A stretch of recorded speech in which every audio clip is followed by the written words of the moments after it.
Next replace అంటే ఒక specific క్యారెక్టర్ని మనం ఒక స్ట్రింగ్లో రీప్లేస్ చేయొచ్చు అనమాట. ఇప్పుడు మీరు ఇక్కడ చూడొచ్చు 123-456-7890 ఉంది కదా. సో నేను రీప్లేస్ యూజ్ చేసేసి దీన్ని 123/456/7890 అని రాయొచ్చు. సో ఇప్పుడు మీరు కింద కోడ్ చూడొచ్చు. నేను సెలెక్ట్ రాసేసి ఈ ఫోన్ నెంబర్ని ఇక్కడ నేను ఇన్పుట్గా ఇస్తే రీప్లేస్ ఈ ఫోన్ నెంబర్కి ఈ డాష్ ఉన్న దగ్గర స్లాష్ రావాలి అని అంటే ఇప్పుడు నేను ఇక్కడ స్లాష్ పెట్టలేదు. సో స్లాష్ పెడితే స్లాష్ వస్తుంది డాష్ ప్లేస్లో. నేను స్లాష్ పెట్టకుండా ఎంటీ స్పేస్ పెట్టాను కాబట్టి సో మనకి డైరెక్ట్ ప్రింట్ అయిపోయింది అనమాట 123/456/7890 అనేది. సో ఇలా మీరైతే స్పెసిఫిక్ లెటర్ని రీప్లేస్ చేసుకోవచ్చు అనమాట. ఇప్పుడు కొన్ని చోట్ల డాష్ ఉంటుంది, మనం ఆ డాష్ని తీసేసి నార్మల్ స్పేస్ పెట్టాలనుకుంటాం ఇలాగా. సో ఆ టైమ్స్లో అంతా మనకి ప్రింట్ అవుతుంది అనమాట.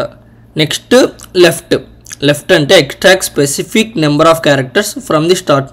సో ఇప్పుడు మనం సంజయ్ అనేది ఇచ్చామనుకోండి, మనకి జేవై మాత్రమే ప్రింట్ అవ్వాలి, ఎస్ఏ అని వద్దనుకుంటే మనం దీన్ని ఎక్స్ట్రాక్ట్ చేసేయచ్చు, దీన్ని మాత్రమే ప్రింట్ చేసుకోవచ్చు నెక్స్ట్ పార్ట్ని.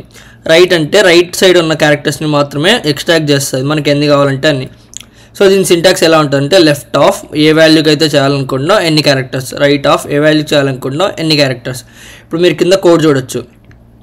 Select first name left of first name 2. నాకు ఫస్ట్ నేమ్లో లెఫ్ట్ నుంచి 2 కావాలి, రైట్ నుంచి 2 కావాలి ఫ్రమ్ కస్టమర్స్. ఇప్పుడు ఇదేం ప్రింట్ చేస్తుంది, సంజయ్లో ఎస్ఏ ప్రింట్ చేస్తుంది, లాస్ట్లో ఏవై ప్రింట్ చేస్తుంది, ఇలా ప్రింట్ చేస్తుంది. ఎక్స్ట్రాక్ట్స్ బయటికి తెస్తుంది అనమాట.